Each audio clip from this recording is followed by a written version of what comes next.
Hello friends, welcome to skill up channel. आज हम सीखेंगे कि गूगल शीट में यूनिक का फंक्शन हम क्यों यूज करते हैं और कैसे यूज करते हैं। यूनिक का फंक्शन बेसिकली हम डुप्लीकेट वैल्यूज को रिमूव करने के लिए इस्तेमाल करते हैं। इससे पहले हमने सीखा था कि अगर आपने डुप्लीकेट वैल्यूज को रिमूव करना हो तो आपने सबसे पहले यहाँ से डाटा में जाना, डाटा में जाकर यहाँ से डाटा क्लीन अप पे जाके ये रिमूव डुप्लीकेट्स का जो है ऑप्शन आप इस्तेमाल करके यहाँ से भी वैल्यूज को, डुप्लीकेट वैल्यूज को आप रिमूव कर सकते हैं। लेकिन ये वाले जो टूल है हम इसको हर जगह इस्तेमाल नहीं कर सकते। अगर आपके पास बहुत ज्यादा बिग डाटा मौजूद है तो आपको सबसे पहले ओरिजिनल डाटा अपने पास रखना पड़ेगा, डाटा को किसी दूसरी जगह कॉपी करना पड़ेगा और फिर आपको वहाँ ये वाला जो है टूल इस्तेमाल करना पड़ेगा। तो यूनिक फंक्शन का हमें ये फायदा है कि यूनिक फंक्शन आप बगैर डाटा कॉपी किए इसको शीट में किसी भी जगह इस्तेमाल कर सकते हैं। अगर आपने छोटी सी रेंज में इसको इस्तेमाल करना तो आप इसको छोटी सी रेंज में भी इस्तेमाल कर सकते हैं। अब आते हैं कि हम यूनिक फंक्शन कैसे यूज करते हैं। तो सबसे पहले आप ये देखें, ये जॉब टाइटल वाला कॉलम है, इसमें डिफरेंट किस्म की जो है जॉब्स हमारे पास मौजूद है।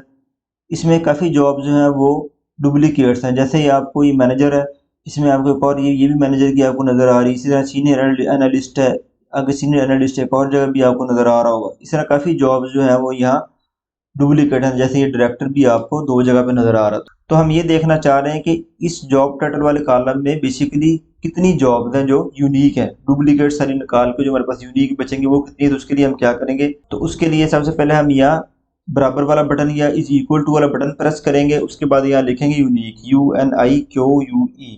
ठीक है, उसने नीचे सजेशन में भी दे दिया है। ठीक है, यहाँ मैं ब्रैकेट ओपन करूंगा और यहाँ से हम सिलेक्ट करेंगे रेंज।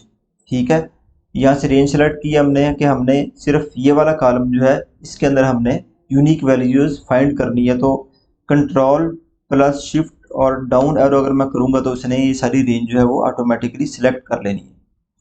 उसके बाद मैं ब्रैकेट क्लोज करूँगा और प्रेस इंटर करूँगा तो आप ये देखिएगा इसने हमें जो इस कॉलम में जो यूनिक वैल्यूज है वो उसने हमें यहाँ शो कर दी है। इसी तरह अगर मैं चाहता हूँ कि मैं जॉब टाइटल और डिपार्टमेंट इन दोनों के अकॉर्डिंग टू यूनिक वैल्यूज जो हैं वो मुझे चाहिए, तो उसके लिए मैं क्या करूँगा, रेंज जो है मैं इन दोनों के अकॉर्डिंग मैं सेट करूँगा। यहाँ से मैं लिखूँगा यूनिक। ठीक है, और यहाँ से रेंज जो है सिलेक्ट करेंगे और इन दोनों को सिलेक्ट करके मैं कंट्रोल प्लस शिफ्ट और डाउन एरो में करूँगा तो आप ये देखिएगा इसने दोनों रेंजेस को सिलेक्ट कर लिया और प्लस इंटर करूँगा तो इन दोनों के अकॉर्डिंग टू जो यूनिक वैल्यूज हैं वो उसने अब हमें दे दी हैं। तो दोस्तों, उम्मीद है कि आप सीख गए होंगे कि गूगल शीट में यूनिक फंक्शन को हम कैसे इस्तेमाल करते हैं। अपना ख्याल रखिएगा, बहुत बहुत शुक्रिया।